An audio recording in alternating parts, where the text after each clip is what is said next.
ഞങ്ങളെല്ലാവരും കൂടെ വീട്ടിൽ നിന്ന് ഗുരുവായൂരിലേക്ക് പോയി. അപ്പം അമ്പലത്തിൽ തൊഴുതിട്ട് മമ്മിയൂരമ്പലവും തൊഴുത ശേഷം ഞങ്ങൾക്ക് പിന്നെ എന്തോ വെച്ചുകൊണ്ട് ആലോചിച്ചിട്ടാണ് ആനക്കൂട്ടിൽ പോകാൻ വിചാരിച്ചത്.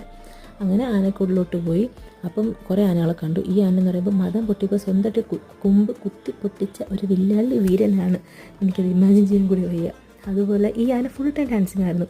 അപ്പം ഞാൻ ചോദിച്ചത് എൻ്റെ പേരെന്താണ്, എന്തെങ്കിലും ഡാൻസ് ചെയ്യണമെന്നൊക്കെ ചോദിച്ചപ്പോൾ അവർ പറഞ്ഞു ഇത് ബൽറാം എന്നാണ് ഈ ആനയുടെ പേര്. ഇത് ഡാൻസ് എന്ന് വെച്ചാൽ മതം പൊട്ടുന്നതിൻ്റെ ഒരു ലക്ഷണമാണ് എന്നൊക്കെ പറഞ്ഞു. പിന്നെ നമ്മൾ ആനയുടെ കുളിസിയും കാണാൻ വന്നു.